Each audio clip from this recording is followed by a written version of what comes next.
नमस्कार दोस्तों, वासुकी सर्प मित्रों का अभिनंदन स्वीकार करें, वंदन स्वीकार करें। युद्ध को तुम निंद कहते हो, मगर जब तलक है उठ रही चिंगारियां, भिन्न स्वार्थों के कुल संघर्ष की युद्ध तब तक विश्व में अनिवार्य है। कहते हैं दोस्तों कि मानव आबादी और सरीसृपों के मध्य युद्ध अक्सर क्यों होते हैं।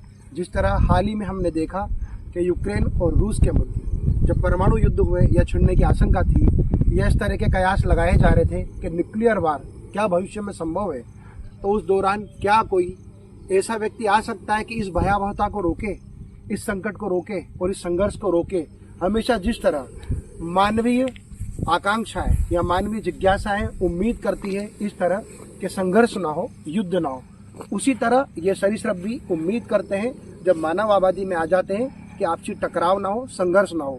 मैंने अपनी बात रामधारी सिंह दिनकर जी के इन पंक्तियों से इसलिए की है कि जब जब यह सरीसृप घरों में निकला है या मानव आबादी में आया है, तो इसकी अज्ञानता के कारण या जानकारी के अभाव में या इसके बारे में बहुत ज़्यादा बड़ा चढ़ा देने के कारण बताने की वजह से इसे या तो मार दिया जाता है या इसकी वजह से भय उत्पन्न हो जाता है।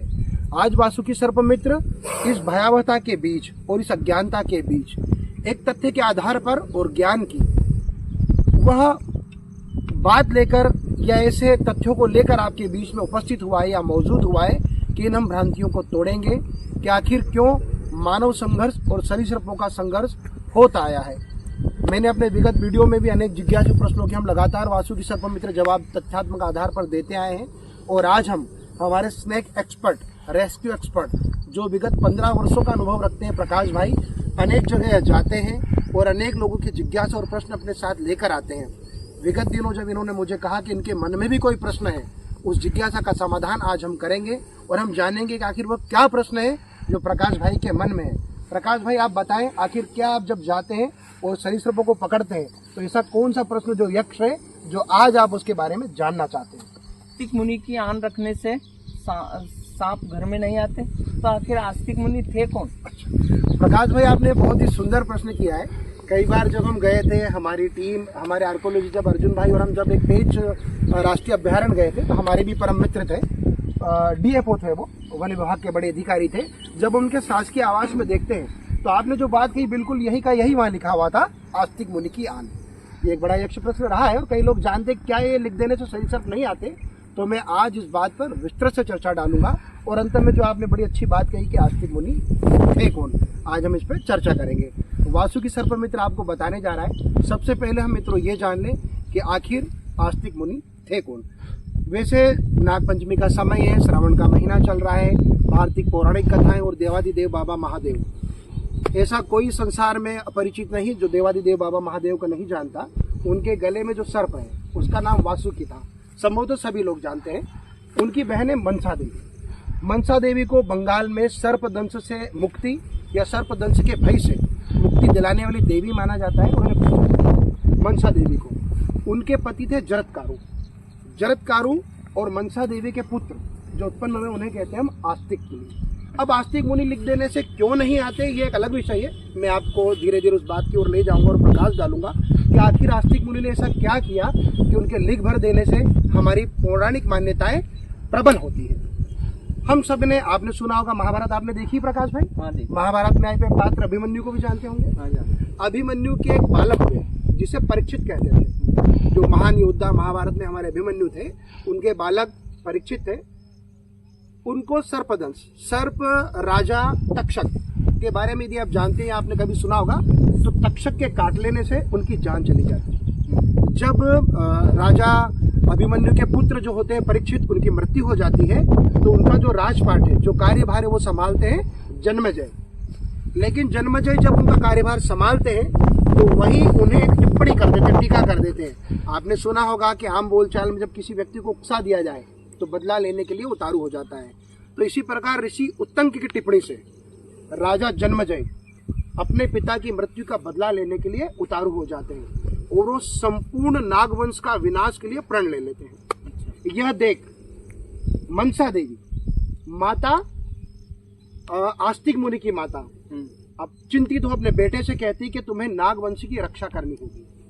अब उस दौर में जब ऋषि आस्तिक मुनि, महान प्रकांड, महान ज्ञानी, जब इस बात को अपनी माता की चिंता देखते हैं और अपनी माता का चिंता दूर करना हर पुत्र का कर्तव्य भी होता है। तो राजा जन्मेजय के यज्ञ में अपनी माता की आज्ञा के अनुसार जाते हैं और अपने ज्ञान से, अपनी वाक्पटुता से जाकर यह बात और संपूर्ण मंत्री परिषद को, उस यज्ञ को समझाते हैं कि आप जो है नागों का दाह करो। संभवतः खांडव प्रस्थ में उस समय निवास रहा होगा पांडवों का, जब यह तक्षक नाग ने उन्हें डसा होगा।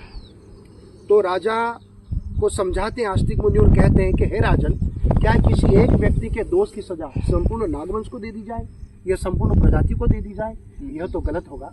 इस बात को बड़े सरल और अपने विवेक और अपने उच्च कोटि के ज्ञान से राजा आस्तिक जन्मेजय को समझाते हैं और जन्मेजय इस बात के लिए राजी हो जाते हैं आस्तिक मुनि के ज्ञान से। और वो कहते हैं कि हे मुनि, आप मांगिए, आप क्या मांगना चाहते हैं?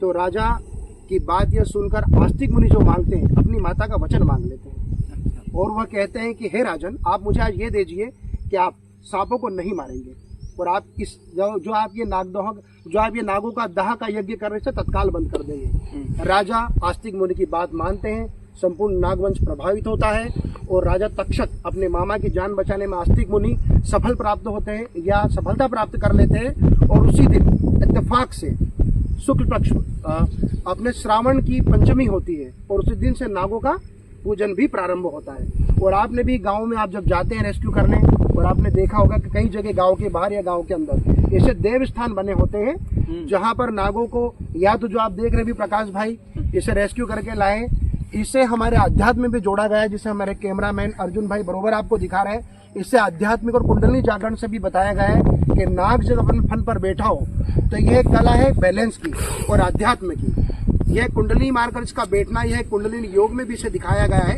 कई बार आपने देव स्थानों पर देखा होगा नागों के बने हुए ऐसे चिन्ह जो उनकी चाल को दर्शाते हैं। हकीकत में वह जीवन की प्रक्रिया को बढ़ाने वाली बात होती है। वो मैथुन रथ सांपों को या संसार को अग्रगामी करने के लिए या बढ़ाने के लिए बताया जाता है। इससे इसको हम उर्वरा के रूप में भी मानते हैं, प्रजनन के रूप में भी मानते हैं, शक्ति के रूप में भी मानते हैं और आध्यात्म के रूप में भी मानते हैं। तो प्रकाश भाई, आपने जो प्रश्न किया इस बात से आप संतुष्ट हैं कि आस्तिक मुनि ने किस तरह नागवंश का और अपने मामा तक्षक का जीवन की रक्षा करते हैं, किस तरह अज्ञानता के कारण जिस तरह राजा जन्मेजय वो यज्ञ करने जा रहे थे और संपूर्ण नागवंश को, लगभग सांपों का नागवंश ही खत्म कर देना चाहते थे, उसे बचाकर। और जब मैंने अपनी बात कही थी कि प्रारंभ में रामधारी सिंह दिनकर की कविता थे कि जब जब सृष्टि पर संहार हो तो कोई एक बुद्धिजीवी, एक विवेकमान ऋषि आस्तिक की तरह, आस्तिक मुनि की तरह आकर बीच में खड़ा हो और दो सभ्यताओं के बीच, चाहे वो मानव हो या सरीसृप हो, उनकी जानों को बचाए। और यही काम हमेशा से वासुकी सर्पमित्र करते आया है। मानव बस्तियों में जब ये सरीसृप निकल आते हैं, भय के कारण और अज्ञानता के कारण जब इनकी जान ले ली जाती है, तो हम वैज्ञानिक तथ्यों के आधार पर हमारी वासुकी सर्पमित्र टीम पहुंचती है, इन सरीसृपों को बचाती है, इनके पर्यावास में रिलीज करती है। हम अगली कड़ी में देखेंगे हमारी वासुकी सर्पमित्र के साथ कि आखिर क्या संबंध है नाग का या नाग देवताओं का तेजाजी महाराज के साथ। तेजाजी मूलतः राजस्थान के एक लोक देवता है और बड़ी प्रचलित उनसे लोक मान्यताएं जुड़ी हुई है।